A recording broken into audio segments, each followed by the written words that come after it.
Loaded Sport. Does he sit second, then? No, I don't think he does. I think Kevin Keegan probably sits second. Oh God, what a scandal. Austin Eckler versus the Cards. Go and fuck the lot of you. I think Tom Naylor's going to be the nailed-on holding midfielder, so it's just who goes... Unbelievable. He's not even realised he said it. Hello and welcome to episode 65 of Loaded Sport. Yet another week has come and gone, and there is plenty to be talking about tonight. We're going to get straight into it. We have got a full squad. Some people, after last week's fiery encounters, have got some bones to pick, I'm sure. But first of all, we are going to play another game of Loyal Man, and we're going to start... Or actually, we're going to wait till the end because I've no doubt he's got a question on how to play it. So we'll save him till the end so he can ask that question, because Aggie will only get mad when other people that haven't been introduced start explaining the rules. So Aggie, we will start with you, mate. First of all, how are you this week? And second of all, what headband have you got on? Just a regular black Alice band. But yeah, mate, I'm good, thank you. Yeah, it's been quite an eventful weekend. Start to the week, nice little bank holiday week to kick things off as well. So yeah, I've enjoyed it, thanks. How's yours? Yeah, good mate, good mate. You were, as we said at the end of last week, you were in London this weekend. How was your overall experience? Oh, mate, it was incredible. Walking down Wembley Way. I think the only issue I had, and Sam, you're going to laugh at this immediately, is when we were stood outside Wembley waiting to go in, I saw the escalators right beside the window. And of course, we were up in the nosebleeds, and I thought, Oh, for fuck's sake. As soon as we got in, I went straight towards the lift. And the lad that was with me, Liam, who's been a guest on the podcast before for the listener lock-in, walked with me and told the bloke, the security guy, that I had a phobia of escalators, so I had to go up the... Mate, you're a fucking joke among every set of friends group that you're in. You are the joke. God bless you. God bless you indeed. Sorry, I asked Aggie how your weekend were, but you chose to share that information, so that's on you. Sam, the people know that you're here and they'll be very happy to know that. How are you, my friend, this week? And have you got some spicy subjects to go head to head with Kemp? Well, always. We've always got them bullets locked and loaded, haven't we? That you hand people the bullets to fire. We keeping your hands clean as always. 65 episodes. When you said that earlier, I thought, fuck hell, that sounds bizarre. But here we are, still at it. Still plugging away, and yeah, I'm ready, mate. I'm ready. Feel refreshed after a nice bank holiday weekend. Oh, love to hear it. And the man that I spent this past weekend with, who tried to ask us a question on how Loyal Man works. For anyone that watched last week or saw the clip going around on YouTube, bless the poor man. No matter what, he can't grasp it. And he's already tried before we hit record to clear up the rules. And I said, no chance that he is asking that question while we're not recording. So, Kemp, how are you, mate? How was your weekend? And what have you got to ask us to open the show? Well, Mr. Dawson, Mr. White, man with the mic. Yeah, it's just I can't quite get my head around the format, the process. It just it spins my head a bit. I'm thinking it's player, club, and then another player for that club, and then the club that player played for, and then so on and so forth. Yeah, right. You're nodding your head, so I'll take that. That's good enough for me. But yeah, no, good. Thank you. I had a good weekend. Best bit about it, we're seeing Aggie pitching up in London. Bless him. I can't quite picture him out of his environment, so seeing him in London was a nice little change of pace. Still didn't fucking say out like, but it was nice to see him. You've watched the Clarksons farm, haven't you? Yeah. I'm picturing Aggie in London's like when Caleb leaves the countryside for the first time. It's like looking at the big city, scared. Very good. It's very good. It's very good. Yeah. And when we bumped into him while he was queuing up to get into Wembley, and me and Dawson sort of mobbed him, and his mates sort of looked round to sort of think, "What the fuck is that going on?" But yeah, no, it's very, very good. And as Dawson's mentioned, we had a good weekend. Almost too smooth, but there you go. We won't ruin it. Carry on. There was no almost too smooth about it. It was too smooth. Just that from you picking me up to us getting home, it was just you could not have planned for it to have been any better. So part of us was thinking, absolute breeze. I thought at some point something was going to go wrong, but that's the. Even when I was dropping you off at Tesco in Chesterfield, we were still worried that something might potentially go wrong.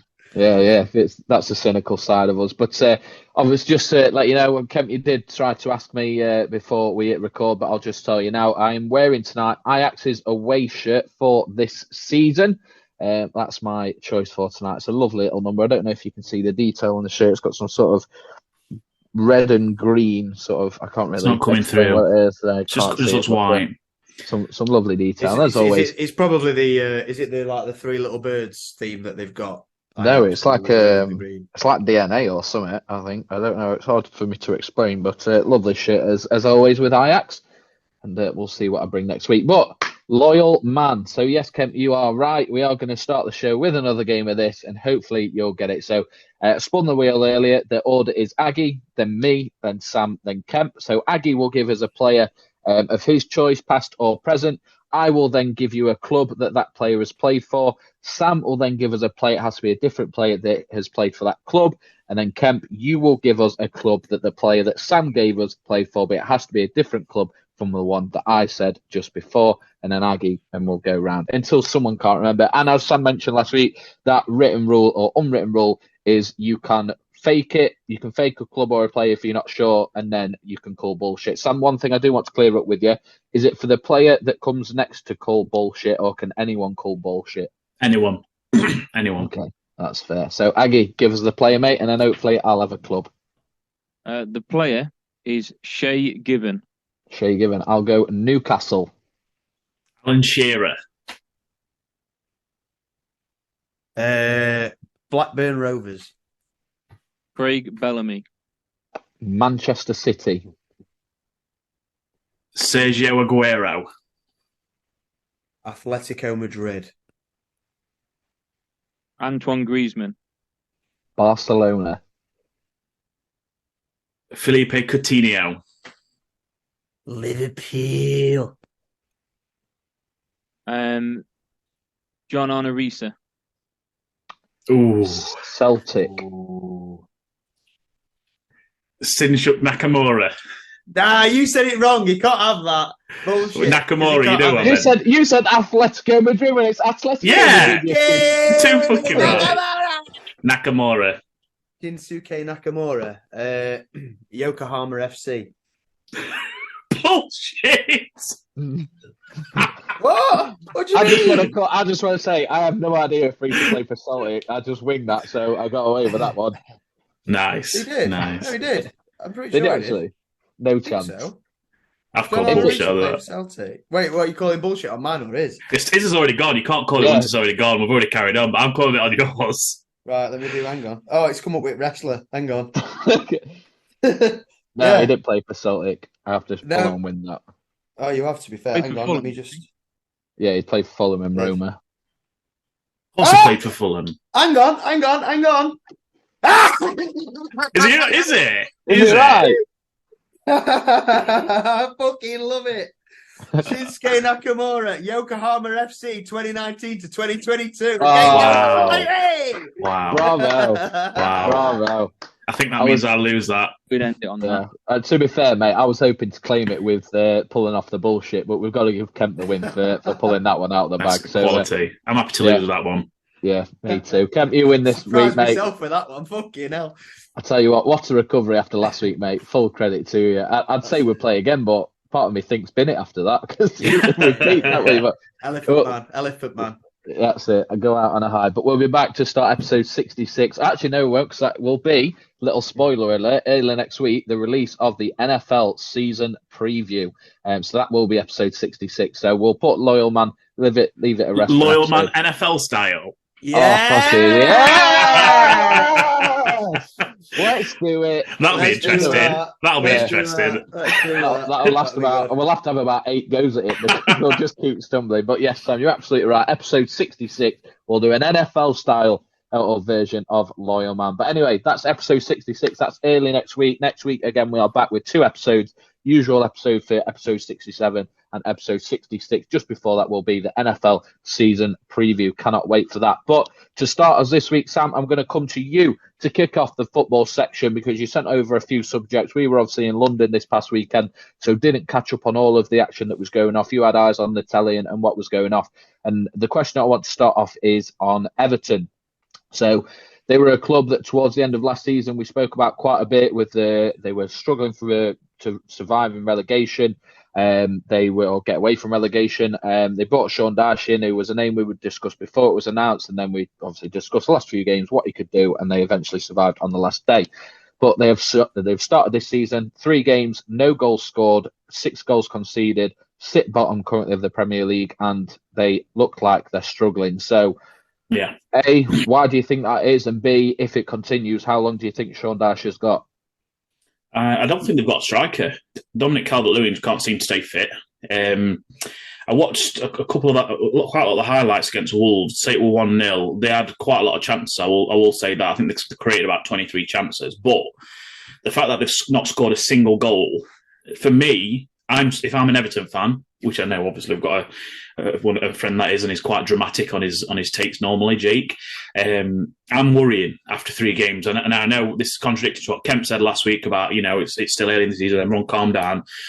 However, I think when it comes to Everton, this case is slightly different because they haven't scored a single goal. You look at the teams that they have played, they've lost to Fulham at home. They got tanked 4-0 by Villa, and then they lost to Wolves at home. 3 games that they'd have earmarked at the start of the season thinking, we could well start the season here with 9 points and get off to a good start. They've lost all 3 games to teams that are going to be, maybe not Villa so much, but in and around them. Fulham, I know they had a strong season last season, but with what's his name up front gone to Saudi, Mitrovic, I can't see them doing as well as they did last year. So they're all sort of teams there that, especially Wolves, we were all predicting Wolves to have a really tough time this year. And to be fair to them, they've started off well. So yeah, if I'm an Everton fan, I'm worried at the minute. Yeah, absolutely. And Aggie, I suppose we'll come to you next because you are, of course, the head of Mr. Sean Dyche fan club. I think as last time I checked, you were the admin on the Facebook page, but we all know his management style. You were such a huge fan of him and the work that he did at Burnley, with the limits in terms of the ability to spend money, I suppose. Where do you think they're struggling? We all know what he's about. We all know what he expects of his team. Yes, granted, he did a really good job to just about getting them to survive last season. But again, like Kemp said last week, we're only 2-3 games in. But where are they going wrong at the minute, and what do they need to do to turn that around? It's just creating them chances. Sam's already said it. They haven't got a striker, or didn't until a couple of days ago when they just signed Better, I think it is, from Udinese. They've just signed a new striker, haven't they? So hopefully that will get the ball rolling for him a little bit. But I think the way Sean Dyche has always set up is defence first, isn't it? He builds from the back, and he's more about not conceding goals and just getting a point. But some attacks that he's come up against in the Premier League have just been too strong. Aston Villa just walked all over them like they weren't even there. But even the players that he's been selecting for Everton, some of those defensive players have just been error prone, and it's been allowing sides in. I mean, Kemp made a joke to me when I had Pickford in my dream team and choosing to drop him just before the game against Wolves because they're not very good attacking at all, but they still managed to get a 1-0 win against Everton. So they'll take that and obviously walk away with the 3 points. But for Everton, it's just a case of they're not creating much going forward. Their defence are too nervy, I dare say, maybe error prone. And attack-wise, they're just not creating anything. They had Calvert-Lewin, and let's be fair, he spent the majority of his career, despite all the potential that people gave him, all he was hyped up to be, he spent the majority of his career injured.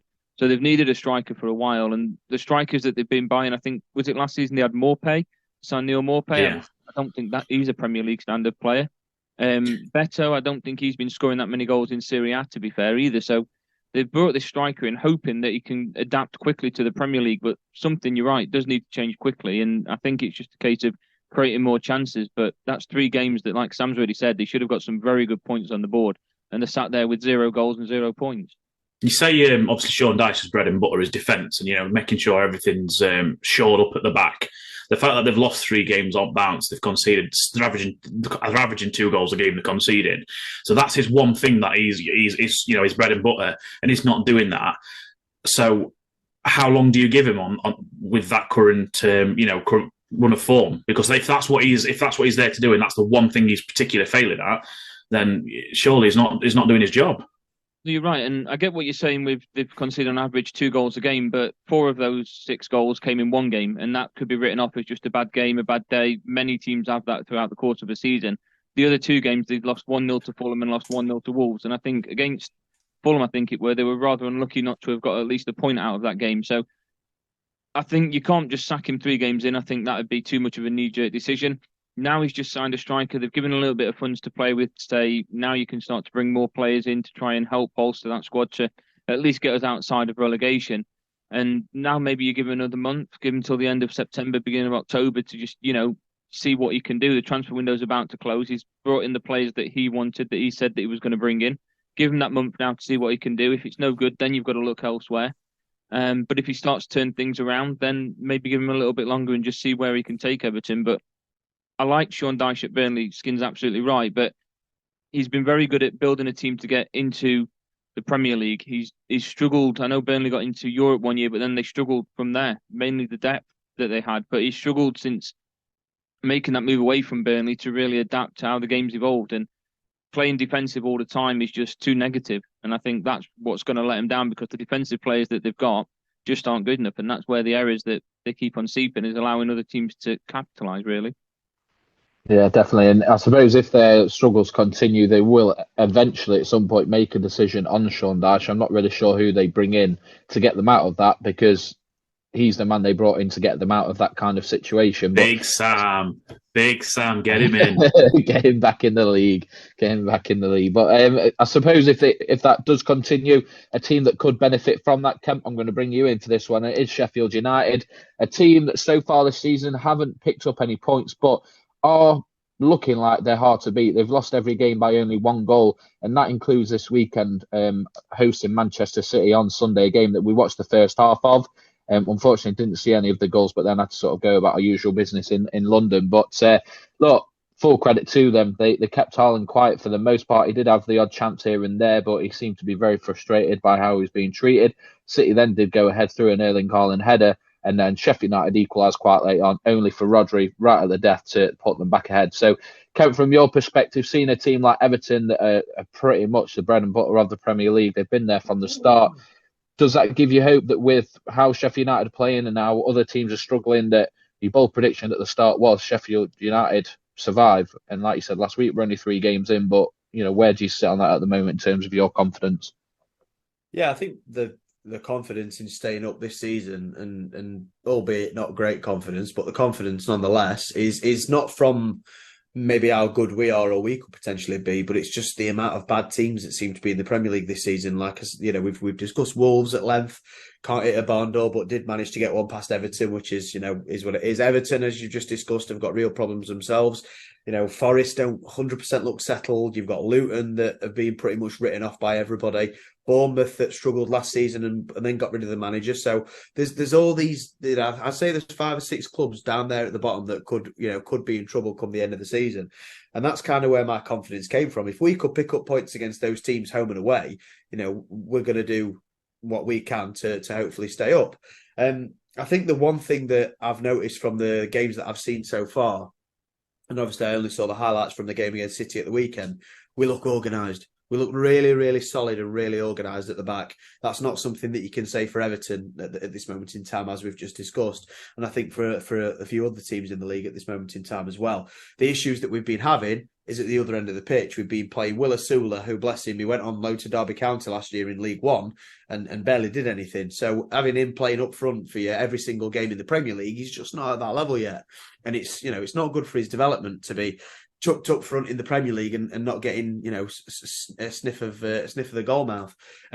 But I've seen us improve game on game. That first game against Palace, really organised and structured at the back, had absolutely nothing going forward. We wouldn't have scored in a month of Sundays in that game. Forest game, I went to the City ground for my sins. It's not the nicest ground in the world, but I went. And I think we looked dangerous in spells, but again, still quite organised at the back.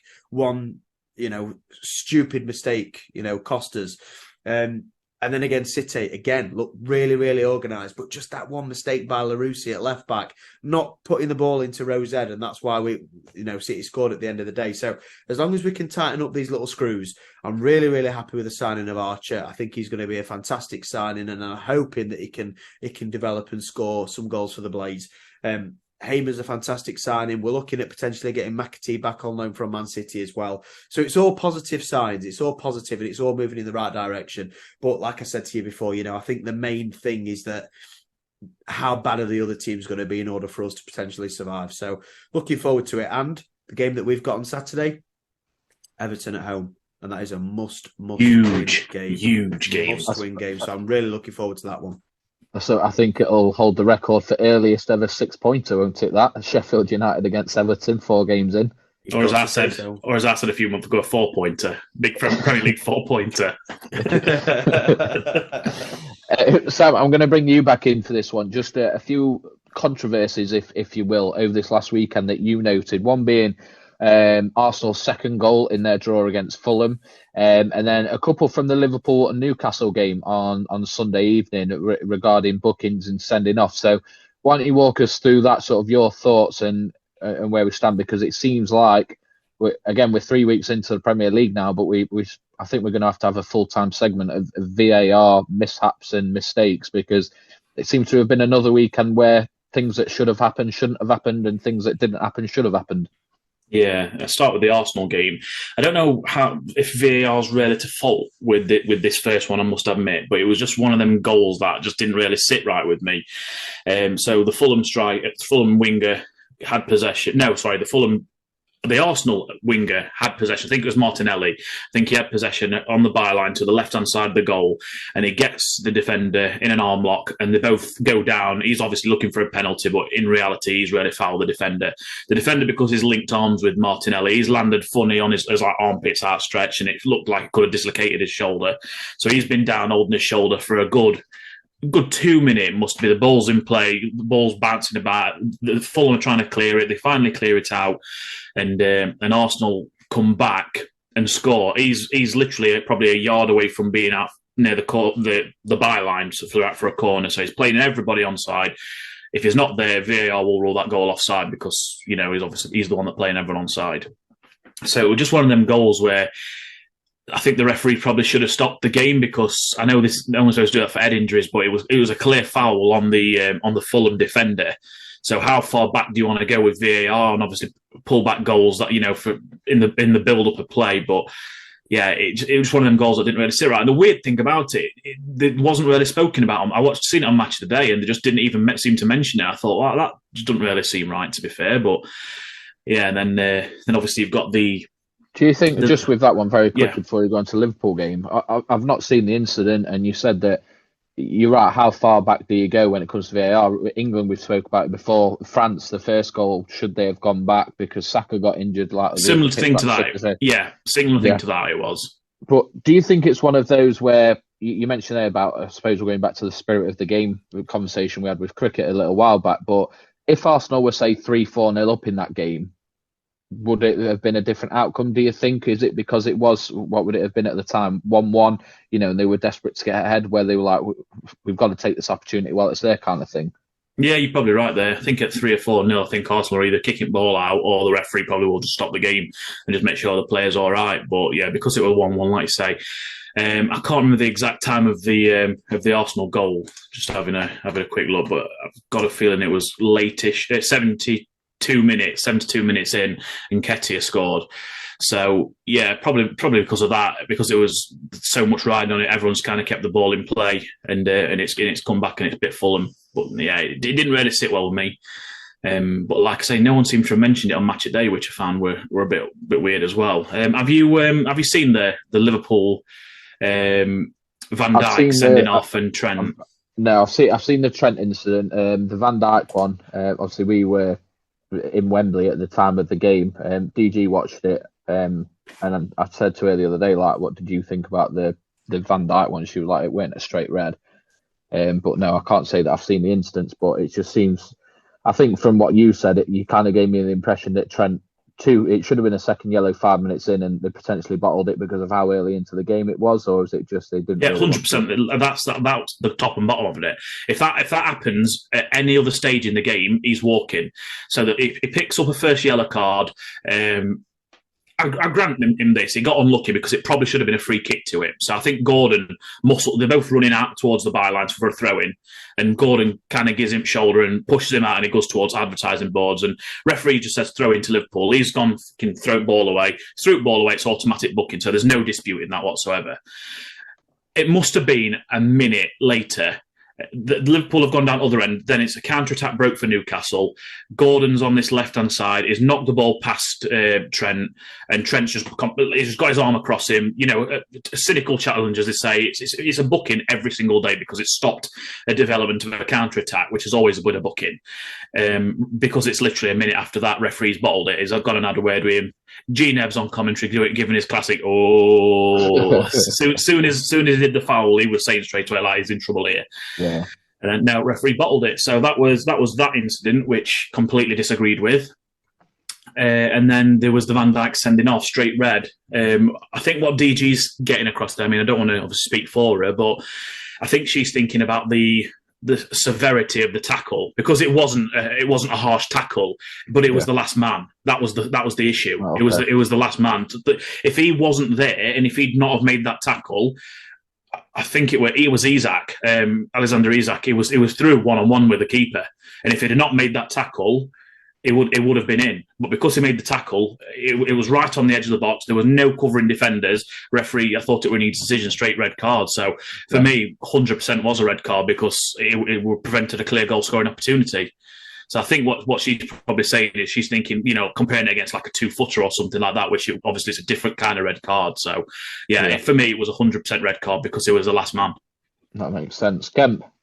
Am I wrong in thinking that that's changed? Because I always knew that it used to In the be penalty area. Penalty area.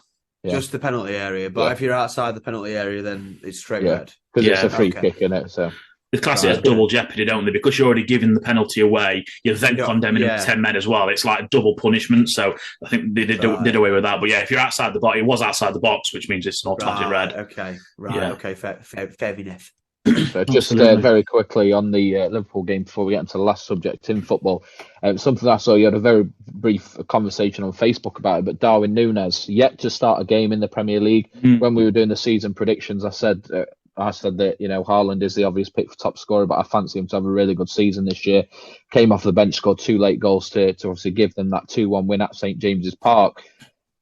What do you think? Why is he not starting? Is it just a case of easing him into the season? He's come on and proved that he can put the ball back in the net. Do you see him starting moving forward?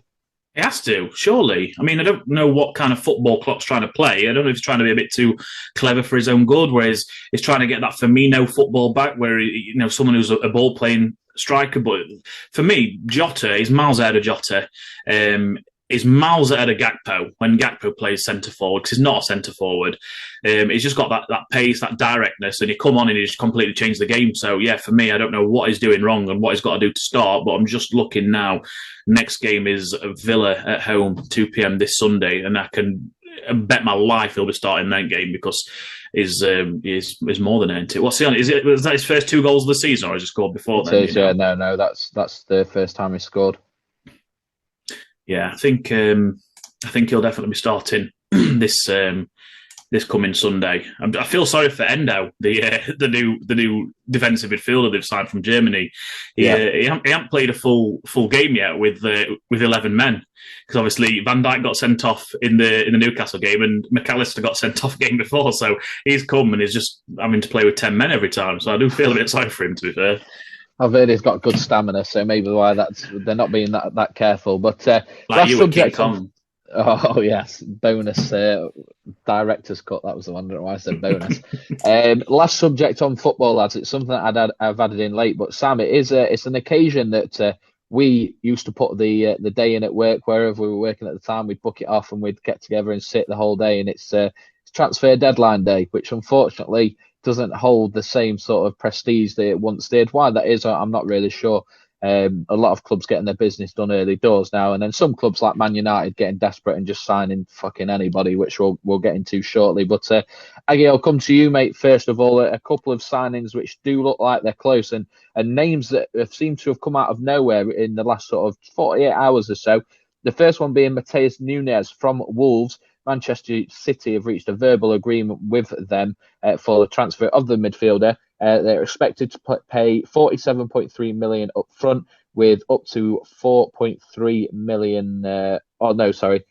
Completely ignore that. That's Tommy Doyle going back to Wolves on loan. So nearly 50 million for Matheus Nunes. Not seen a huge amount of him other than the Man United game, and he did play very well that seems to be sort of option B after pulling out of the move for Paqueta from West Ham. Another one as well, Manchester United looks set to bring in Cucurella, left back on loan after injuries to Luke Shaw and Tyrell Malacia. For me, as a Man United fan, I think that's a very good signing personally. If we get the Brighton version, he's not really had the chance to play. And another one as well, who was it? Holberg from Tottenham midfielder as well, potentially moving to Manchester United because the move for Amrabat seems to be on and off. So what are your thoughts on those moves, Aggie? Are they good moves? Are they desperate moves? And, are there any sort of signings that you've seen that could potentially happen over the next 24 hours? I think position-wise, Nunez for City is going to be a good signing. I think it does show a little bit more desperation from them because they've tried multiple midfielders, and now as the final, opportunity the door starts to close, they've gone all out on getting Nunez. I think he'll be a good signing. I think he'll settle into that Pep side very well, much better than what Calvin Phillips has done. And I know that he likes to rotate the squad quite a bit, so I think that'll play obviously a big part in his game time. As for United, Cucurella, I don't really think too much of. I didn't think too much of him from his time at Chelsea, so it is a bit of a risk for United, I think. But when you've got injuries to Malacia and Shaw, I think you kind of running thin at that position. So I think it's somebody you kind of have to go for. Not getting the game time at Chelsea doesn't look like he's going to get in above Chilwell unless there's going to be an injury to him again. So yeah, it might be worth just chucking some money at him. And the last one, was it Højbjerg? Yes. Yeah, Højbjerg. Don't really know too much about that transfer, to be honest with you, mate. So I'm not really going to be able to say too much about it. I think for United, it's all about when. Go on, the striker they've just signed. Højbjerg. Right. I thought the name was very similar, and I thought, no, I'm absolutely wrong with this. Yeah, I thought you crashed then. Højbjerg. Højbjerg. As soon as he's fit, I think it'll be a completely different Manchester United side to what we're seeing at the moment anyway. So add another midfielder. I think that's more just for depth than anything at the moment. So maybe a signing that's been thought through. But United, we know on the last day of transfer windows, just tend to throw money at anybody, don't they? Try and get it over the line. So I think there'll be two signings that will play a huge part in their season. I don't think it will help win them the league, but I think it will definitely get them closer than what they've got at the moment. Yeah. Just to touch on Man United, just before we do move on, Dawson, Sam, you don't want to talk about Bruno Fernandes leading his team to 3-2 victory at weekend, do you? What, against Forest? No, I'm all right, mate. Yeah. You don't want to talk about that, no? We can spend half an hour on it. That's all right. No. I just wanted to check that. It's expected on a minute. It's expected. Oh, well, 2-1. If you think 2-0 down after 4 minutes, what were it, 4 or 5 minutes? Against Forest, yeah. Captain Fantastic dragging them back to a 3-2 Hold on. You was also an advocate for stripping. Look at the fucking state of it. You was also an advocate for saying he's not a good captain. That's all. I agreed with you. It was him who said he didn't want him at fucking club. No. One game. I just thought I'd get a little bit. I just thought I'd get a little bit wind up in there. On about the transfers, though, you mentioned Amrabat. I seen on Sky Sports News earlier that it's looking more likely that it will happen. However, it's going to be a loan, which I didn't quite understand. Yeah, apparently Fiorentina rejected a £2 million bid for a loan that was to be paid in 2 instalments. Like, if that doesn't tell you what the fuck's going on, I don't know. Yeah, genuine. Yeah. Yeah, I think Cucurella is going to be a good signing. Ag says it's a bit desperate. I don't really agree with that. I think is a proven pedigree Premier League left back, and I think to have it on loan is a perfect thing for United at the minute because they don't need him full time because Luke Shaw's one of the best left backs in the country. So, yeah, I think a loan. I think it's a shrewd signing. It's a signing that they needed. I don't think it's desperate at all. I think that was the hand who'd been dealt, and I think if they do secure the signing, I think it's some smart business from United, to be honest. Yeah, no, I completely agree. I'd be very happy with that. Obviously, Amrabat would be a great signing. So, yeah, I think that they're clever signings, which hopefully is a sign of what Ten Hag is trying to do. But, Kemp, just a last transfer, because it's a name that you've mentioned a couple of times in conversations that we've had, and there's a name that's popped up today as someone that's potentially moving. Cole Palmer from Manchester City to Chelsea for a reported fee of £40 million. What do you think? I think it's very rare to talk about a Manchester City transfer in this respect, but I think they're dropping the ball big time. I think Cole Palmer's a really, really good player already, still really young. great experience at the obviously under 21 level. Won the under 21 World Cup with England, and he was pivotal in that game, and he was pivotal in getting City back into the Community Shield as well, scoring that goal against Arsenal. So I think it's a mistake. I think it's a fair bit of money for what you'd call an unproven player. But I think with the players that they've lost, you look at Riyad Mahrez down that same side that Palmer would potentially play down, and I think they're losing a big asset and somebody that could potentially be as big a fixture in the first team for them as potentially a Phil Foden or someone of that ilk. So it's a surprising move. I didn't see it coming. I did think Cole Palmer would work his way into the City team, but obviously Pep and his team have seen something that they're not 100% sure on, and Cole Palmer wants game time. So I think it's a good move for him if he's going to get the game time that he needs. Going to Chelsea might... It's one of them. It's a good thing because it's working under Poch, who's obviously got a good track record of working with young players, but it's a bad thing because you go into Chelsea and they've not got a good track record of working with young players at all. So it's kind of a catch-22. But yeah, best of luck to him. I really hope he does well because I think Cole Palmer has got the potential to be a really strong member of the England setup as well, in the senior setup. So fingers crossed he goes there and pulls up some trees because I really like the look of him myself. So interesting times. But it could also have repercussions for Sheffield United as well, because, like I said, we are still looking at signing back James McAtee on loan, and the rumour is that if Palmer leaves, then McAtee won't be allowed out the door because they'll be short in that position. So that might, that might put our move on ice as well, which is a little bit upsetting. But again, the most important thing, I guess, is Cole Palmer and his development. So I think it's a good bit of business from Chelsea, and I think it might be a mistake for City, but time will tell. Fair one, mate. So we're going to lead in now to Kempy's Combat Corner latest edition, and I'm going to leave this one with you and Sam, having watched the fight, and I'm going to lead you off with the question that is our headline this week, and that is: should Daniel Dynamite Dubois be heavyweight champion? Well, thank you very much, Dawson, for moving us over into Kempy's Combat Corner. And Sam is becoming a regular feature in Kempy's Combat Corner in recent weeks, and I've got all the time in the world for it. In answer to your question, Dawson, no, Daniel Dubois shouldn't be the heavyweight champion of the world. The thing you're referring to there, Dawson, is the potential low blow. Was it a low blow? Was it not? Seems like it's pretty 50-50 across the board.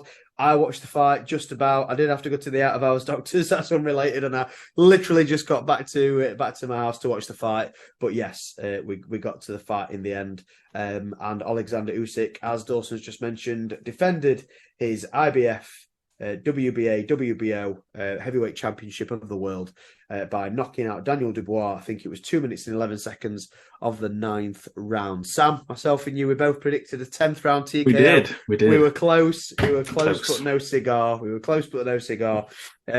I don't think it was a low blow. I'm going to go out there straight away. I do think it was a low blow. Sorry, I'm getting confused myself. I think it was a low blow. You've got to look at the rules, and a lot of people are looking at it saying, "Oh, he didn't get it on the balls." That's completely irrelevant. It doesn't matter. Course. The rule is that if it's below the navel, which is your belly button, then that is a low blow. And if you look clearly at the pictures that you've seen, in my opinion, Usyk's shorts were low enough for the shot to be below the navel. We were discussing this, Sam, when the fight was going on live. We were chatting in the group chat, and I said initially, and my initial thoughts were that it wasn't low.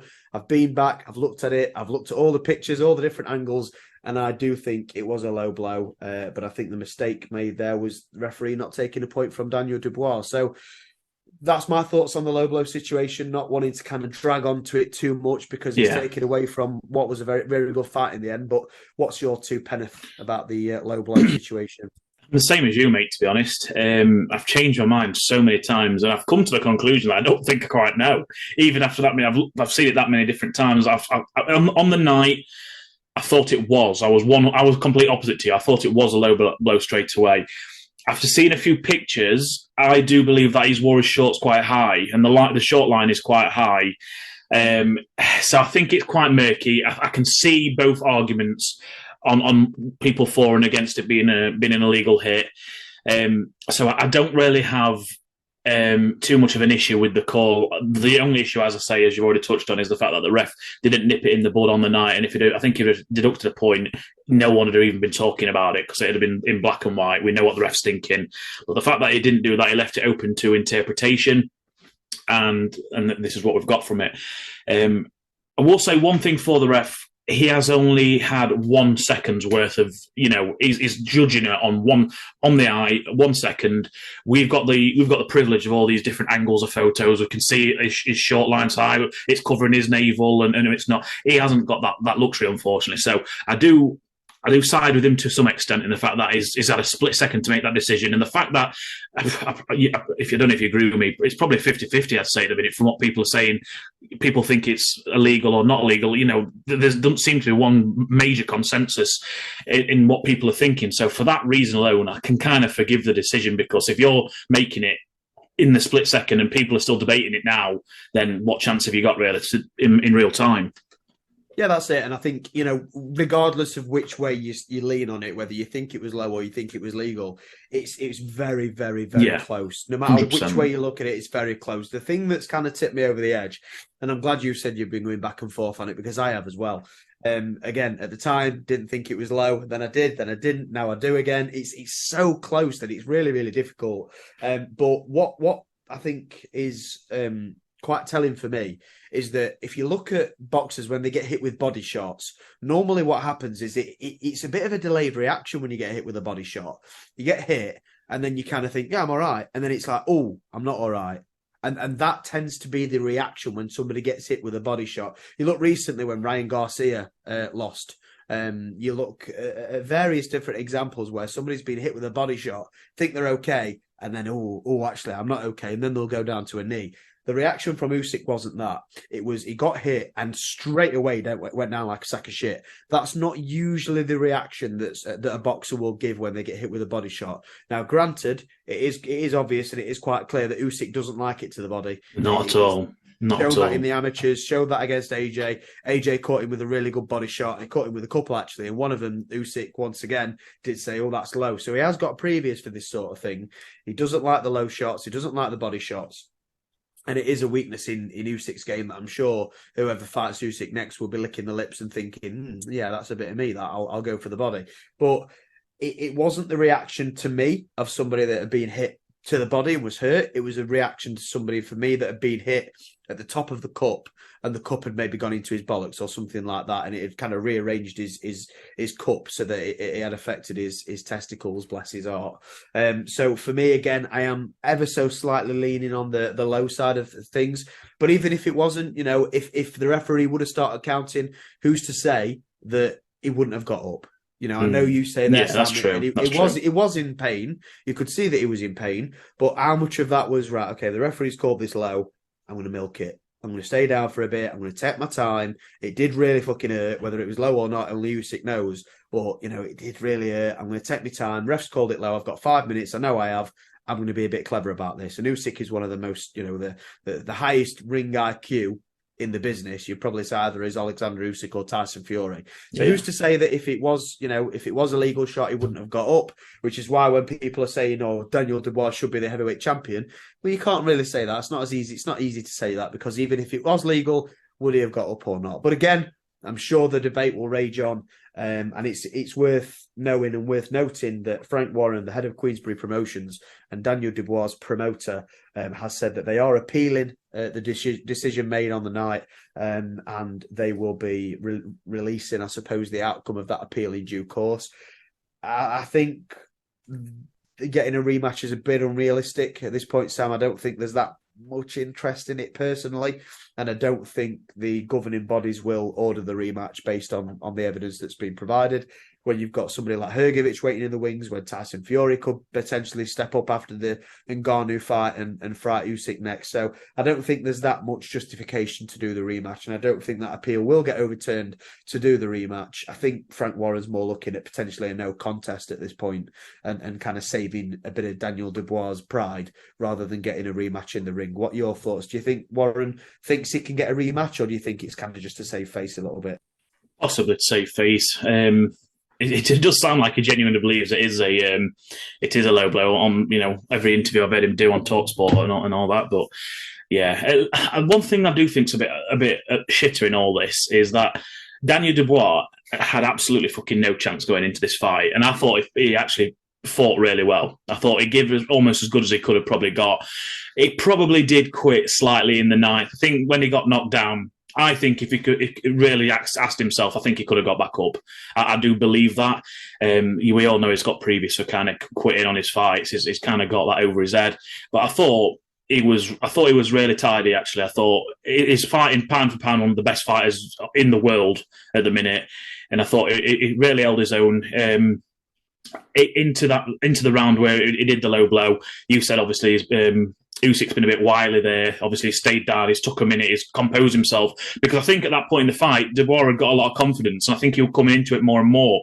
The more the rounds went on, the more he were hanging about, and you're thinking, "Hang on a minute, this could end a bit of a disaster for Usyk." And I think he just took that bit of time just to recompose, gather himself, and go again. I think that probably did him the world of good in the end. But yeah, I thought Dubois, he deserves to get his flowers from this, but no one's really talking about that. Everyone's just talking about the dubious punch, which I think is a bit harsh on him. Yeah, I think so, but that's what he wants. Dubois and Frank Warren want to make as much noise about this punch as they possibly can, because ultimately that may potentially, lead them to a rematch. It's very unrealistic in my opinion, but Dubois and Frank Warren and Dubois' trainer, they're going to want to make as much noise as they possibly can, because that's what's going to get them to potentially a rematch for the heavyweight title. So yes, it is taking a little bit of shine off Dubois' performance, but I think Dubois and Frank Warren are leading that charge more than anything else, Sam, to be honest. So what can they expect in that respect? And I think I completely agree. Daniel Dubois into this fight, I really didn't give him much of a chance. I gave him a puncher's chance, if anything. First 2 or 3 rounds, he looked really, really shaky. He looked like the nerves were getting to him and the occasion was getting to him. And then after that, he started coming into the fight. I think the 4th and 5th round, and the 5th round, obviously, he put him down with the low or the not low blow. I'll just call it the body shot, and then everybody will know what we're talking about.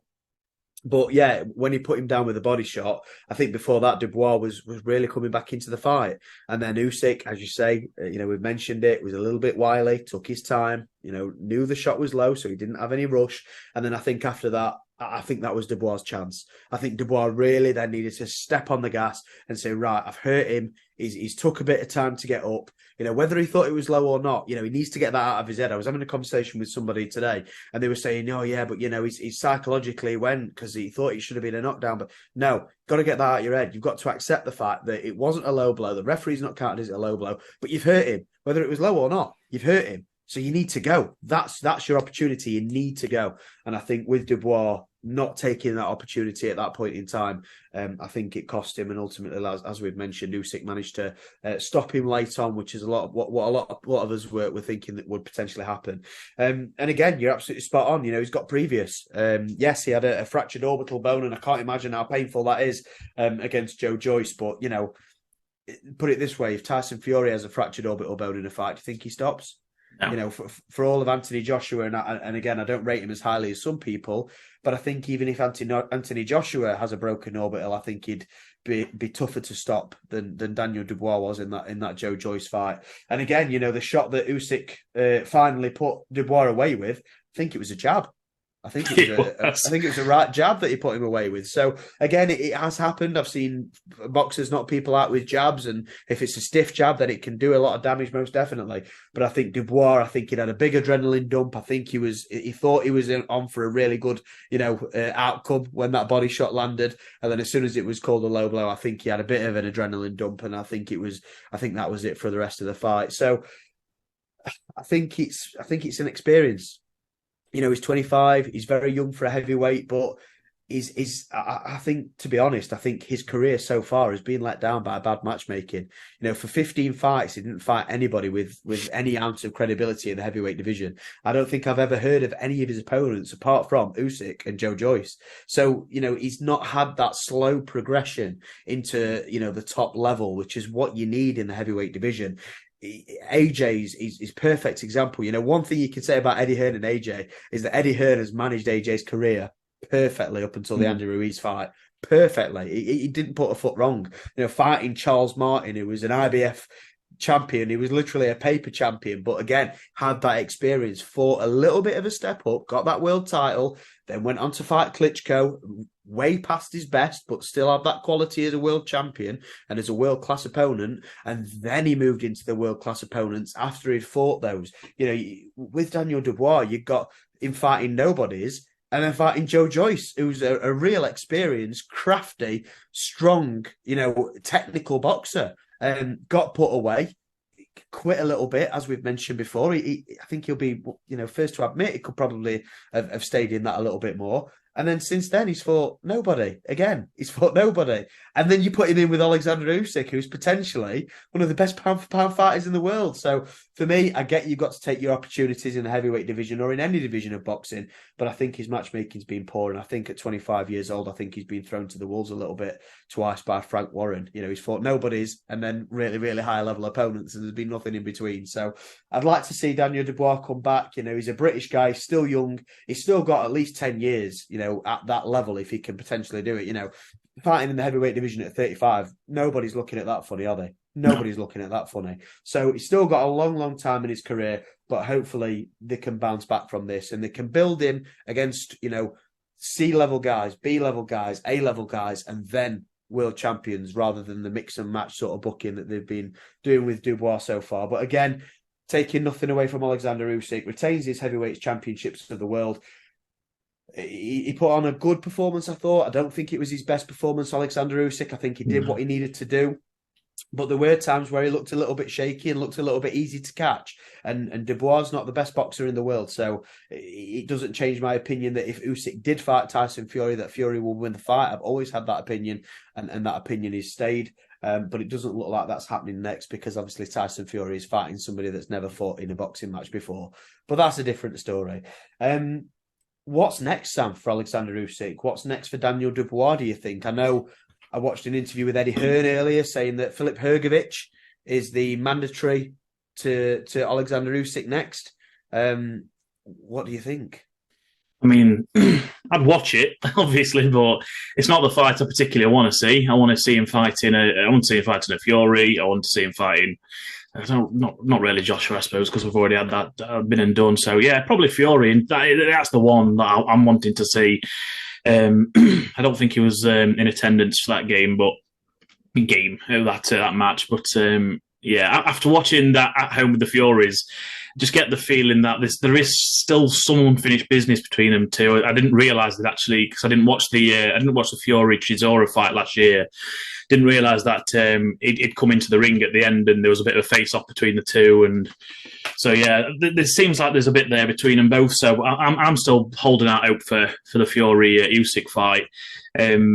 I just wanted to ask your opinion on something that they keep mentioning on TalkSport, especially since the weekend. They're on about bringing in some form of VAR to boxing.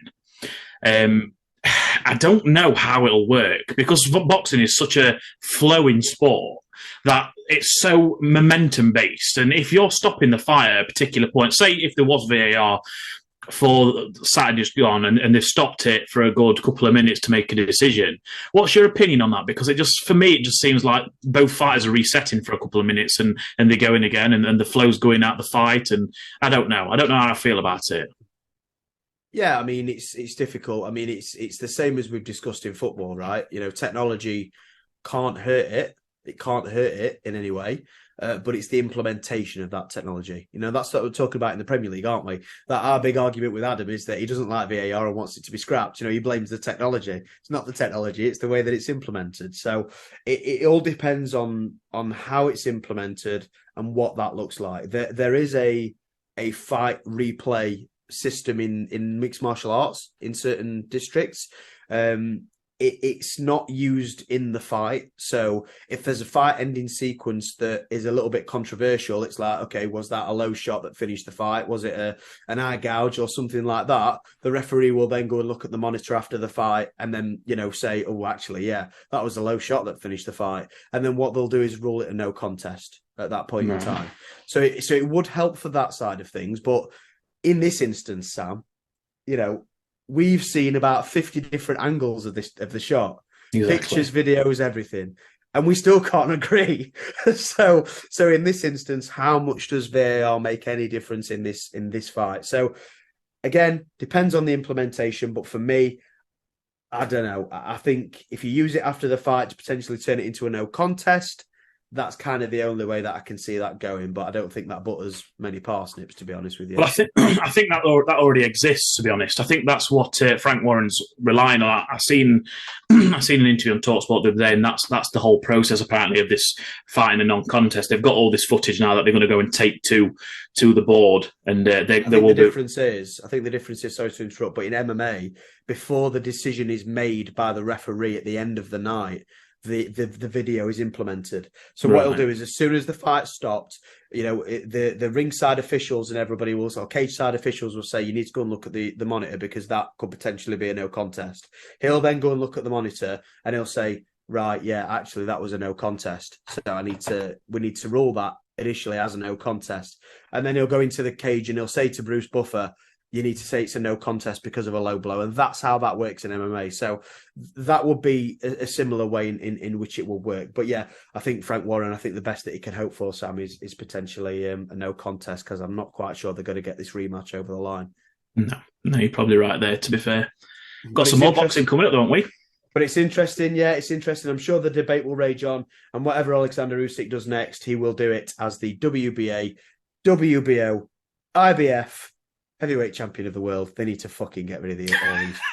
One belt. That's all we want. One belt. All we want. And there's some interesting developments on drug testing and stuff as well, because it came out this week as well, Sam, in the boxing world. It was kind of overshadowed by the Usyk and Dubois fight. But Robert Helenius, who was drafted in last minute to fight against Anthony Joshua because Dillian White tested positive for a banned substance.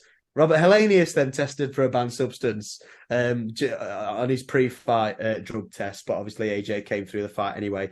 Eddie Hearn has said that he's looking to set up something that's reminiscent of the UFC USADA program, in that every single matchroom fighter or a fighter that's on a matchroom card will be tested 24 hours a day, 7 days a week, and it's completely at random.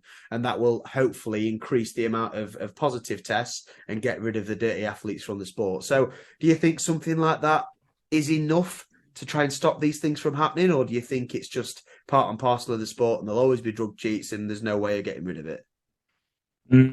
I mean, if it's Eddie Hearn running the testing, it's that old snake oil salesman, as Simon Jordan likes to call him. Well, it won't be Eddie Hearn running the testing, but it'll be that sort of program. So essentially, in the UFC, Dana White doesn't have anything to do with it, even though he's sort of the president of the UFC. But USADA, he's got a program set up where USADA test fighters, whether they're in camp, out of camp, doesn't matter, and they're in a testing program. And I think that's the difference. And I'm not sure Eddie Hearn will be running it himself, but he's obviously the one that's trying to set it up.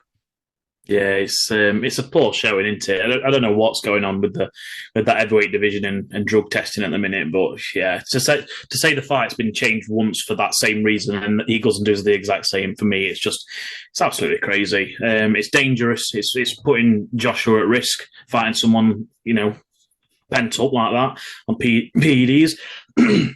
So yeah, for me, throw the book at him. I know we all thought he was doing well coming in at the last minute, save the fight sort of thing. But now you don't want to be encouraging that behaviour. Yeah, no, you're spot on. And again, it is confidential as to what he's popped for, so we don't know if it's I'm not saying we have to give him the benefit of the doubt, but we don't know. He's got a case to answer. It could be purposely taking PEDs to cheat. Could be a tainted supplement. It could have taken some creatine that could have had something in it that shouldn't have been in it. So you've got to be very, very careful in when it comes to the drug testing. But it's a good thing that they are catching these drug cheats, because more often than not, that means that they will be banned for a significant period of time, and they'll suffer for that and hopefully think twice about doing it again. But yes, Sam, moving on to a little bit more positive. You mentioned there's more boxing this weekend, and it's a rematch from the fight that we watched earlier in the year. It doesn't seem like 2 minutes ago, to be honest. It's Chris Eubank Jr. versus Liam Smith, number 2. And the last time we watched this, we were in sunny Newcastle on our good friends Stag Do. And we were watching the fight in the sports bar, and we were all a little bit surprised as to who won the fight. Liam Smith ended up winning the fight. It was a bit of a shock result. A lot of people thought it was a Chris Eubank easy win to set up the Conor Benn fight, but it wasn't the case, Sam. And Liam Smith versus Chris Eubank Jr. run it back this weekend at the Manchester Arena. So it's going to be a tasty one. Who do you think? How do you think the fight goes, and who do you think takes the win? You know what? I'm fully in Chris Eubank Jr.'s camp this time round. I thought he started the fight really well. Got a bit of frog in my throat tonight. I thought he started the fight really well. The third round, I thought he really come into it and he really started to look comfortable in the fight. Fourth round, I don't really know what happened there. I think it's something. It took his eye off the ball. I think for a second, Liam Smith pounced, put I think it was a 9-punch combination together, and it caught him with an elbow. I will say, it did catch him with an elbow, which has been quite well documented over these. I've watched a couple of the gloves are off recently, and he alerted to that was one of the reasons why he got the big golf ball around his eye. And I'd not noticed it actually watching the fight at the first time around, so I had to go back on YouTube and had to watch. And he does catch him with an elbow when he's throwing his combination. So yeah, it's certainly a fight I've been looking forward to for a while now. I've been all in this week, just consuming as much content as I can with these pair, and they just genuinely don't really like each other, do they? Liam Smith, a bit of a normal geezer. Eubank's just exactly the same as his dad, a bit away with theories, a bit extravagant, a bit eccentric is the word I think I'm looking for. But yeah, I'm really looking forward to this one. Did you catch the Eubank Senior interview on TalkSport back in June? And he absolutely slagged his son off, saying it's not where it should be. And I think that's been unearthed again this past week. I think Junior did an interview on the overlap, Gary Neville's overlap. And Gary Neville asked him about it. Said, "What do you think your dad calling you a charlatan?" I think he called him. So yeah, it's there's a lot in the background of this fight that's kind of been simmering below the surface, and yeah, I can't wait for this one, to be honest. I do think Chris Eubank Jr. will come out victorious this time. Yeah, I think the context was that Simon Jordan, as he often does, caused a bit of controversy, calling Chris Eubank Jr. a charlatan. Yeah, I think Chris Eubank Sr. sort of sat there and said, "My silence says it all." Exactly so that. Exactly. He didn't agree, but he didn't disagree. But yeah, it's a little bit weird. I mean, I think I'll look at Chris Eubank Sr. and although he was a very, very, very skilled boxer, very skilled fighter, he had many, many fights in his pro career. Who knows what type of damage that did to him neurologically, to his brain, if he got concussions and stuff like that. And adding to that, the loss of a son with Chris Eubank's brother, Seb, dying about 18 months, 2 years ago. I don't think Senior is in possibly the right headspace to be making these sort of appearances, and I think there's been some criticism of TalkSport, and I like TalkSport as a broadcaster. I think they are very good at what they do, but at the same time, I do think they have a responsibility to the legends of the game, like Chris Eubank Senior, to potentially not put him in that position. And Simon Jordan, he don't give a shit who's in front of him. He's going to get the answers that he wants because it's ratings and it's better for his profile. But I think Senior in that position, I'm not quite sure he was the best suited person to maybe say that sort of thing when he had that interview. But hey, it's his right. He's a grown man. It's his right to do what he wants to do, and clearly at that point in time, that's what he felt as though was necessary. But yeah, it's going to be a really, really interesting fight. I think I went into the first fight pretty much like everybody else, thinking Chris Eubank Jr. would pretty much get the job done fairly quickly and smoothly. Liam Smith is a really, really good fighter, but he's never been kind of an elite level fighter. Nobody's ever looked at Liam Smith as a sort of top fighter. Like you said, he's a bit of an everyman, really, Sam. I wouldn't say he's a journeyman, but a bit of an everyman. He's got that sort of record. He's got 3 losses on his record, which in boxing is, it's not amazing. It's not bad, but it's not amazing. He's fought some okay guys and beat them. Jesse Vargas being one of them, Roberto Garcia, Sam Eggington, decent fighters. He's beat decent fighters. Did he fight Canelo? No. No. Oh yeah, he did. No, he did. Yeah. Sorry, yes, he did. He did, and he lost against Canelo, which most people do. Yeah, but everyone does. But again, he's also lost against fighters like Jamie Mungua, Magomed Kurbanov. So it's like, he's Azamat Bergatov. He's one of them where he's kind of pushing top level, but he's not there. And a lot of people thought that Eubank Jr. was going to get the job done. And then, as Kalle Sauerland, Chris Eubank's promoter, says, he landed a punch from the gods in that 4th round. It swarmed him, Chris Eubank Jr. never recovered and he finished him. Yes, he landed a big elbow shot in there, which cut his face up nicely. And if you watch the UFC and MMA, you'll know that elbow strikes really do damage to the face.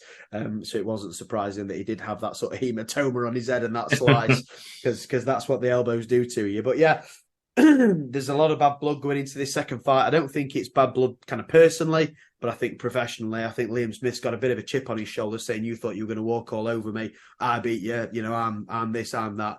And I think Chris Eubank Jr. has definitely got a point to prove, because I think he's got to win. I think he's got to win. Yeah, if he doesn't win this fight, you know, where does he go? I think if he doesn't win this fight and then the Conor Benn fight raises its ugly head, I'm not quite sure how many people are going to be interested in that, because I think they'll think that it's pretty much a foregone conclusion with Conor Benn. I still think there's a market for it. I still think there's a market. I think just on the back of the dad. Just on the back of the dads. Yeah, I think there'll always be a market for it in that sense. But, you know, in terms of kind of a top level boxer, I think that becomes then a more of a gimmick fight. Definitely. Than it does a, you know, yes, our dads are Chris Eubank and Nigel Benn, but who is, you know, we're both still going for world titles. We both still want to be what we are. And I think if Chris Eubank Jr. doesn't win this fight this weekend, I think that element of the fight with Conor Benn, I think that goes down the Swanee pretty quickly. But yeah, I agree. I'm going to push you. I need to push you. I need to push for an answer. Fine. No, that's fine. That's fine.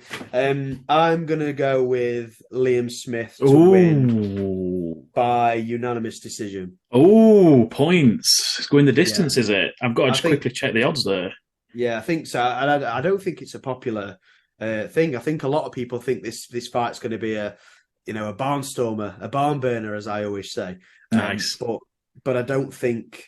I think a lot of people think it will be that. And then I think when they get into the ring, I think it'll be a little bit of a cagey affair, because I think Liam Smith's got more to lose this time, because he's riding on the quest of the wave.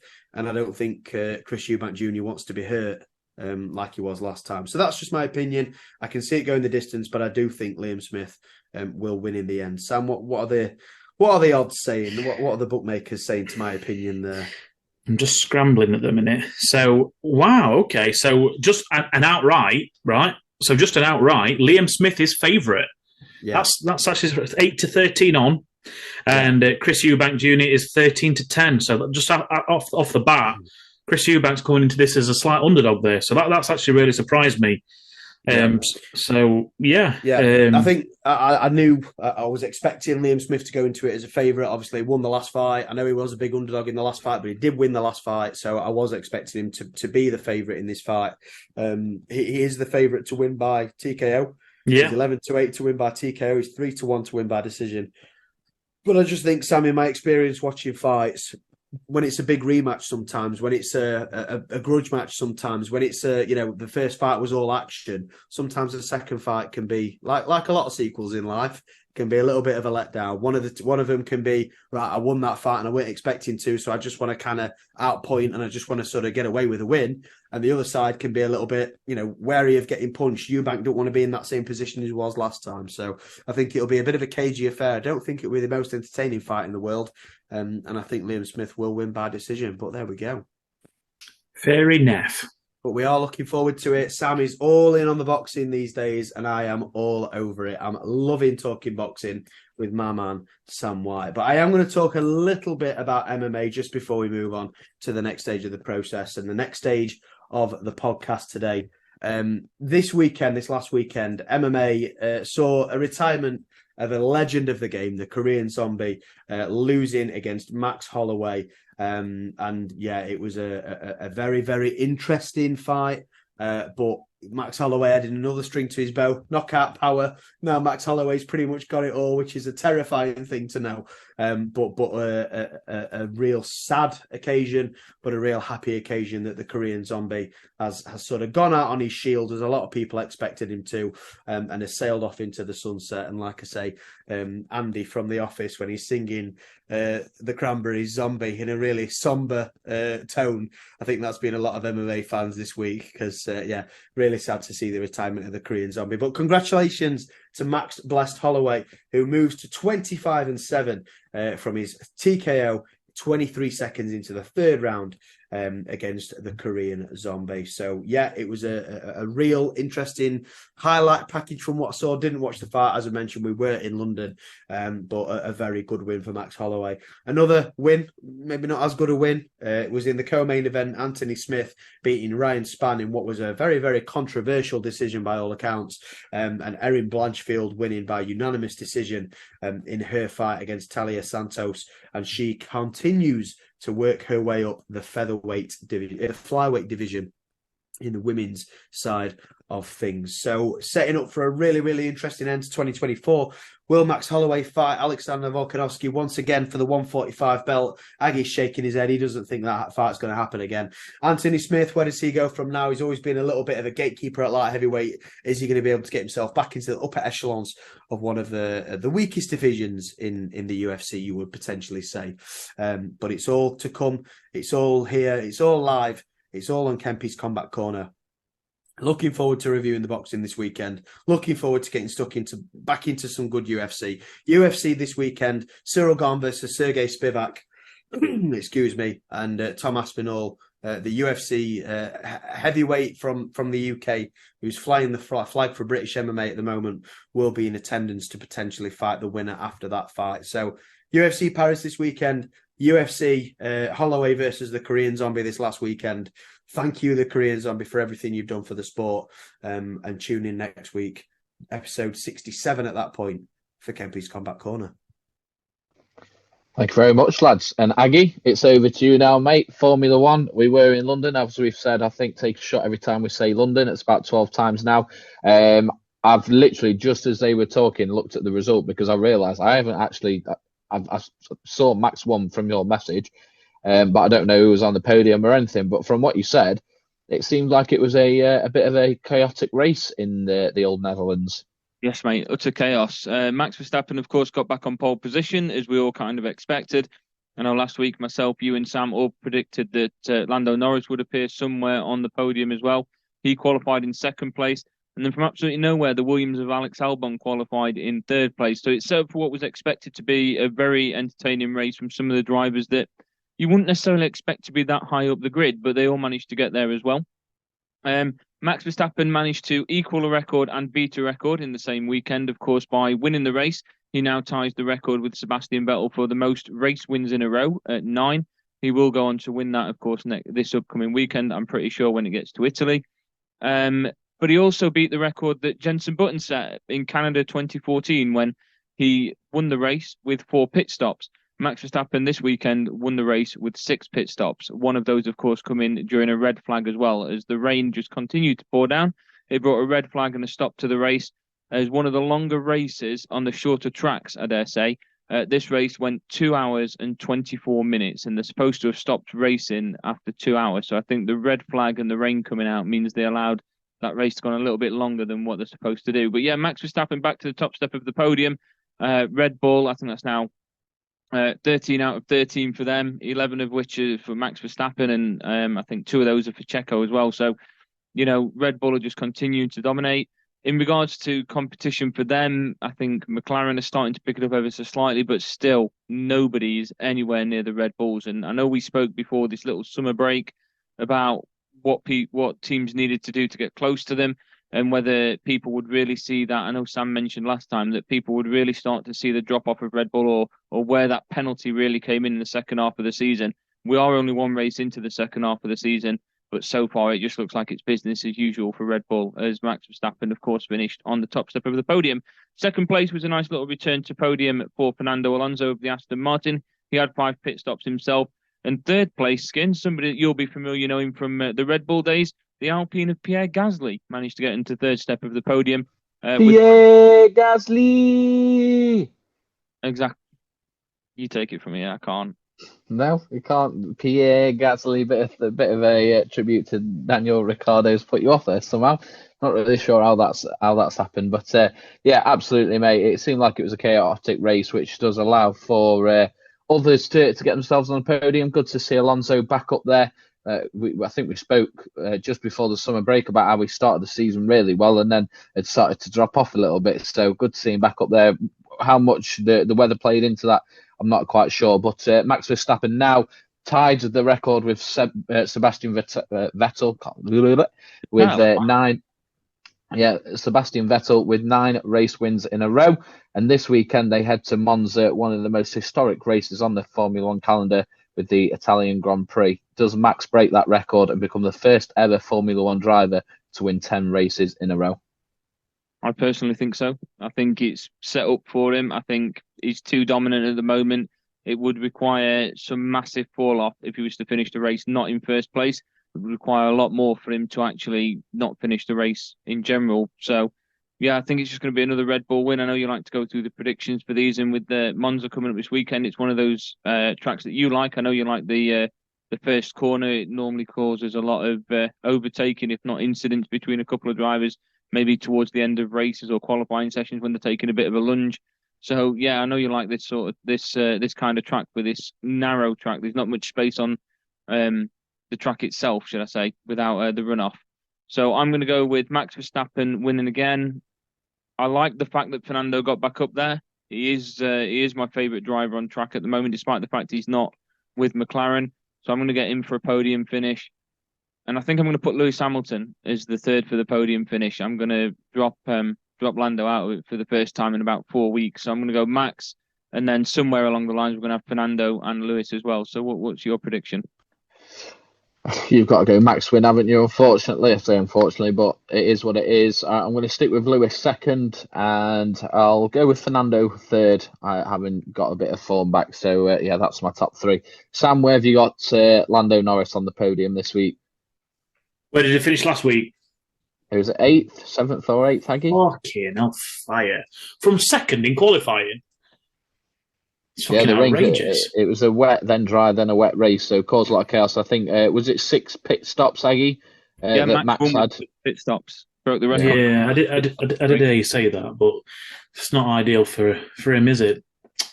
No podium, no bueno for Norris this time round. There we go. This time next week, we'll see if you're right. But that's give our predictions, and Sam just tells us what he thinks Lando's going to do. Yeah, I think that's the stage that we're at now. That's exactly what happens every single week. So, yeah. Did you watch any of the Grand Prix on Sunday, Sam? I know we had a few weeks of sort of talking. You sort of put your head through the door. You end up watching a bit now. All football, all go, all day. I think I started off with Blackburn-Watford at about 12 o'clock. And good then, goal that, by the way, weren't it? Yeah. And then it was the Sheffield United City game. And then after that, it was the Newcastle-Liverpool game. So Sunday, all football, all day. Loved it. Fair one, mate. Fair one. But yeah, we'll see where Lando and everyone else finishes this Sunday, and we will review, as always, next week.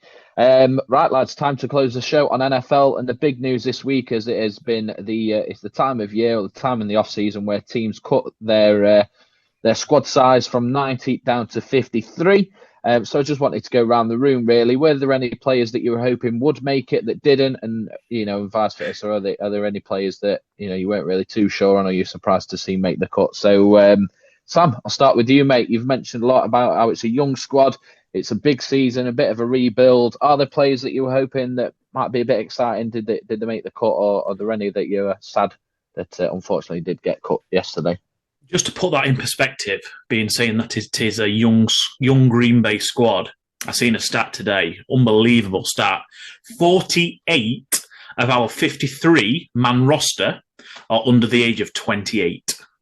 48 of our 53. That's absolutely ridiculous. That's big. So, yeah, future's hopefully going to be bright in Green Bay for quite some time, hopefully, if we can keep them players. In terms of cuts, no real big news in Green Bay. The day before the cuts was due to take place, we did cut Pat O'Donnell, our punter, obviously the veteran in the league now, former Bear. Played really well last year by all accounts, constantly pinning the ball back inside the 20.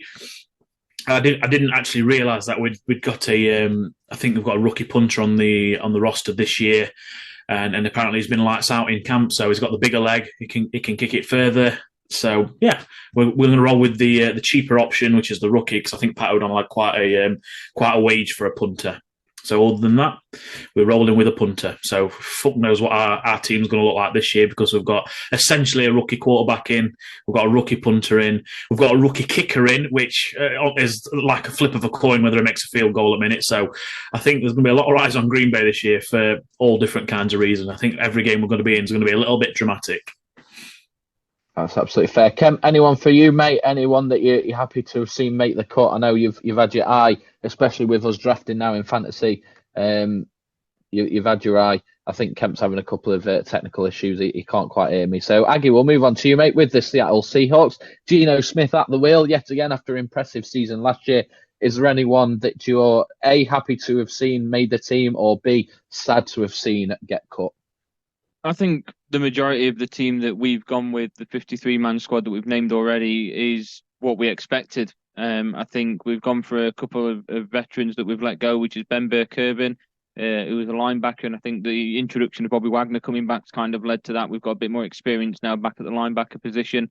And Joey Hunt, the centre that we had before as well, we've let him go. So we've got rid of a couple of veterans. We are a very young squad, probably not to the extent of what Sam is, but in Green Bay, but we've got a very young squad at the moment. So, or roster, shall I say? Sorry for the wrong term.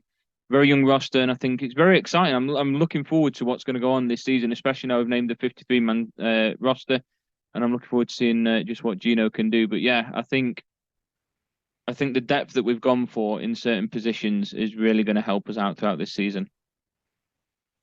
That's fair, mate. That's absolutely fair. Kemp's back with us now. So with the Giants, same question that I've given to them. A, are there any players that you're happy to have seen made the team that might have been on the line? And B, are there any players that you're sad to have seen get cut? Sad, I think, is an overstatement, but I think one that I'm not quite sure of, or one that I'm quite happy, to be fair, that's maybe caught. I'm not sure how I feel about it, to be honest, is James Robinson, undrafted free agent. Made a splash in his rookie year with the Jags, over 1,000 yards rushing, and then tore his ACL, I think it was, and had a bit of an up and down career since then. Cut by the Patriots, and then sort of on the back of that, we took him as maybe a bit of a risk pre-season, see what he's all about, and we've ended up cutting him as well, which I'm a bit surprised about. I thought he might feature in our backfield at some point this season, but you know what? It's one of them. That's what pre-season's for, to kind of get an idea as to who's going to perform and who's not, and it's quite obvious that he didn't perform to the standards that were expected. So yeah, was surprised to see him cut, but apart from that, pretty standard by the looks of things. As Adam said earlier, we want to touch on it a little bit more. Schrager's had the Giants for his dark horse for the Super Bowl, so we must be doing something right, eh? Yeah, must be indeed. In terms of in the Patriots, I think they had probably the biggest shock when it came to cutting a player this week, which was the quarterback Bailey Zappi. Was the backup for Mac Jones last week. Started a couple of games, won both those games as well. And pretty much everyone around the league is very shocked to have seen him cut, including myself. He's cleared waivers. He's not been picked up as a free agent. So the rumour is now that the Patriots will pick him up and put him on the practice squad. So maybe there was some kind of method to the madness. I'm not quite sure what that was. But yeah, quite surprising, especially now with Patriots only sitting with one quarterback on the roster, which is Mac Jones. So we'll see. I'm assuming over the next few days what the plan is with that. In terms of who sad is probably a bit strong, but who I'm disappointed to see cut, Malik Cunningham, the rookie quarterback that we drafted this offseason. Quite dynamic in pre-season, played a number of different positions. He followed on from Lamar Jackson as the quarterback at Louisville after he got drafted. So I was hoping to see him get a spot just for that sort of that option he can give, but he was cut yesterday. But two players I'm really happy to have seen made it is two wide receivers that we drafted in a 6th round this season. Demario Pop Douglas, and Kayshon Boutte from LSU, two players that I think will be great options for Mac Jones this season. So really happy to have seen them made the cut and make the team. So that's it for the Patriots. But I don't think a player like Lamar Jackson style quarterback, mobile quarterback, could ever make it in New England. New England Patriots are the Aggie of the football world. Pure tradition. They want a white man at quarterback, 6'4" prototype. They're standing in the pocket and they're fucking throwing the ball. None of that nonsense outside the pocket. And that's definitely what Aggie would bring to that team. Yeah, maybe. When I started following the Seahawks, it was Russell Wilson at quarterback who did the exact opposite of what you're saying is my prototype. Yeah. Yeah, maybe it was just me living in a pipe dream, weren't it? That someday we'll have a GM, someday we'll have a young, dynamic head coach, and someday we'll move into the modern era. But this year ain't it? And we'll just have to wait and see when that will come. But yeah, it's not this year. But yeah, really happy that Douglas and Beauty made it, because I think they'll be great weapons for Mac this year. But that is episode 65. Hold lads. on, whoa, one more NFL. Whoa. So we have recently just done the fantasy draft in the Loaded Sport last night. So I just want everyone to share who their number one pick was for their team. I'm just. What was the question? Sorry. Who did you pick? Who was your number one pick for your team? Who was the first pick? It was Cooper Kupp for me. Controversially, Gene because I wanted CMC. And I'd just come off the app. I think I was up and down the stairs sorting something, saw the clock at 8, so I went on, and it was like 6 picks in, and I'd also picked Kupp. So a little bit livid with that, because if it had been like a Tyreek Hill or someone, I'd have been happy. I think Rams are going to have a shit year, so not sure how that stands in terms of Kupp's fantasy performance. So, yeah, he was my number one pick, but I'm not happy with it. Fair enough. I went for Stephon Diggs. Equally, I wasn't too happy with it, but it was the fact that we've moved to a PPR league. So this is me, complete unknown waters. I know it's a heavy receiver favoured league format. So I thought my first pick has always been a running back, always. But because we've moved on to PPR, I'm going to go wide receiver. And to be honest with you, I thought I stacked my wide receiver room within my first 2 picks. My first pick was Stephon Diggs. I think I was picking around 7. I think I was about bang on halfway. So I was the snake draft coming back round to me pretty quick. And then I managed to take Devontae Adams in the second round. So yeah, Diggs and Adams as a wide receiver pairing from the start, which I was quite happy with. Either one of them could have really been a first round pick. So yeah, I was happy with my first 2 picks, to be fair. Aggie, what did you get? I just missed out on who I did want, even though it's a PPR. I wanted Austin Eckler, but I have gone with AJ Brown, who I got in the first round, and I opted to try and even that out with running backs, and I went for Nick Chubb in the second round. I was 9th pick, so yeah, it kind of came back to me pretty quickly as well. So yeah, AJ Brown followed by Nick Chubb, which I don't think are 2 bad choices, to be fair, where they were. Not bad at all. Kempy? Not bad at all. And then we move on to something that could be really, really bad, potentially. The term boom or bust has never been. Yeah, it's never been more relevant for my entire draft, I don't think. Yeah, I mean, I was in the unfortunate position of picking last, which is not an enviable position to be in my opinion. No, great place to be. Back-to-back picks, baby. No, yeah, but then you're waiting 20 until your next pick, so it's not not but ideal. Everyone is.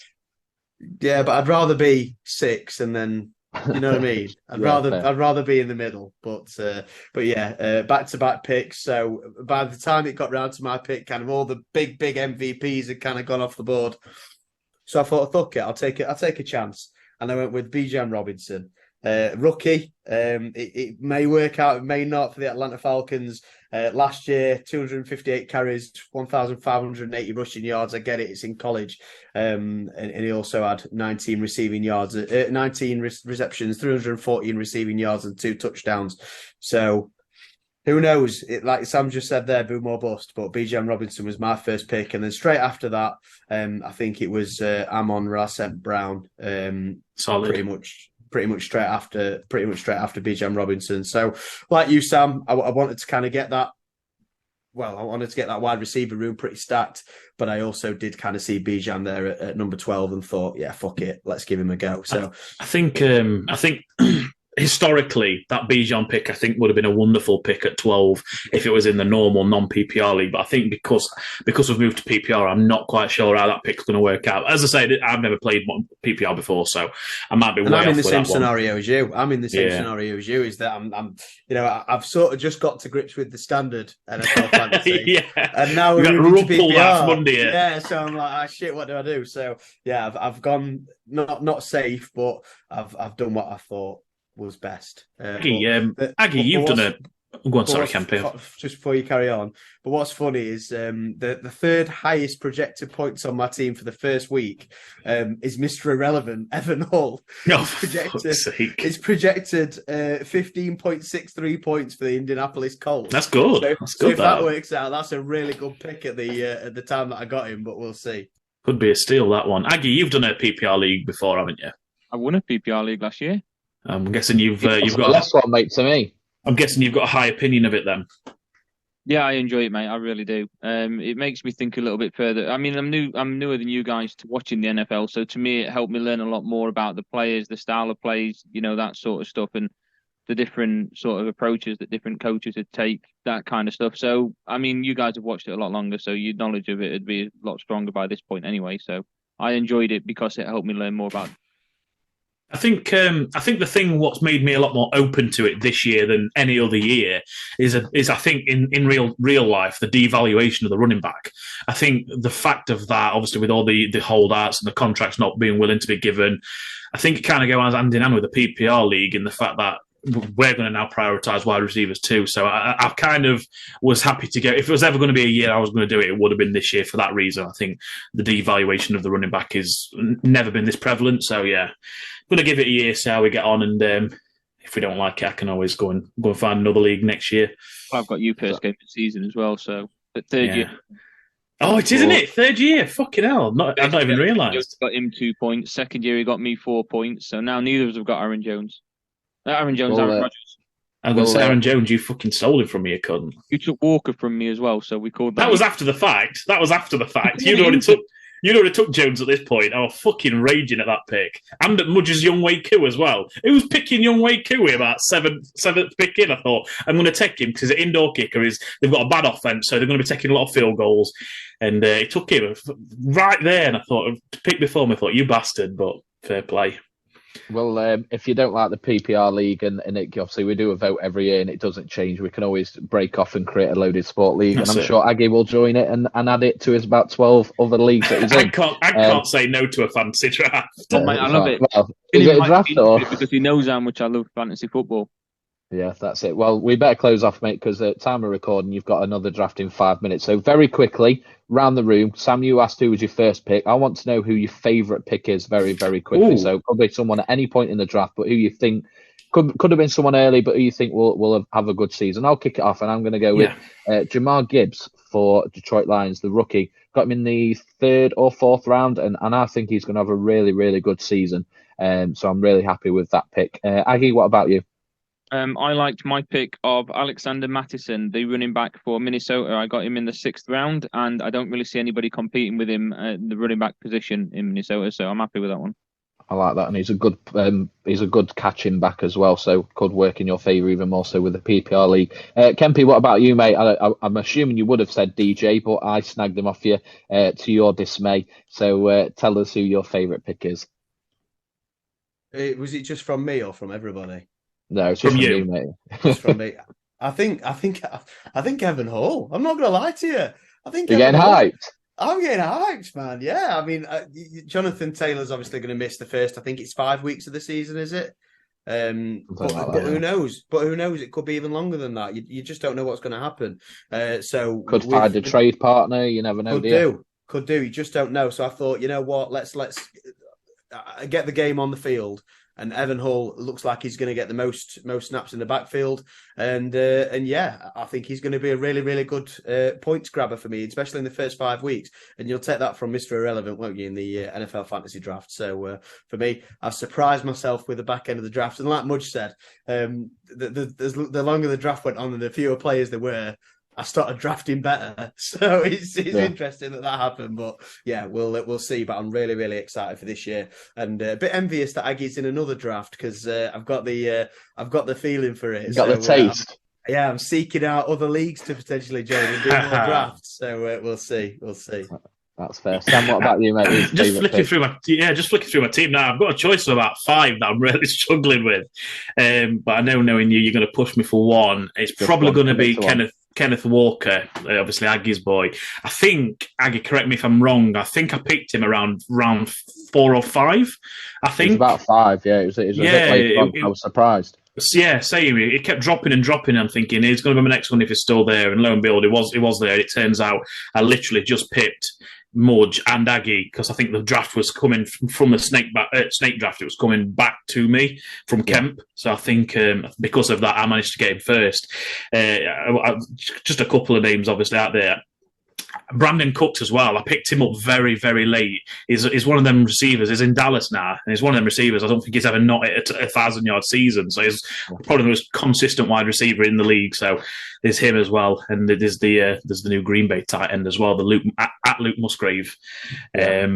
I got Laporta, the Lions' new tight end, really, really late on, and yeah, I'm really happy with that. I think he'll have a good season as well. Yeah, I think he's going to be straight in at our starting tight end, and I don't think many people realise that. It was one of my very last picks, and by all accounts in pre-season, he's so athletic. He runs about the same speed as a wide receiver, so yeah, he's going to give us a little bit different dynamic, especially with Jordan Love. We know historically Green Bay and Aaron Rodgers. We're verging on save it. I'm thinking, do I cut you in and say, save it, mate? We've got season preview here.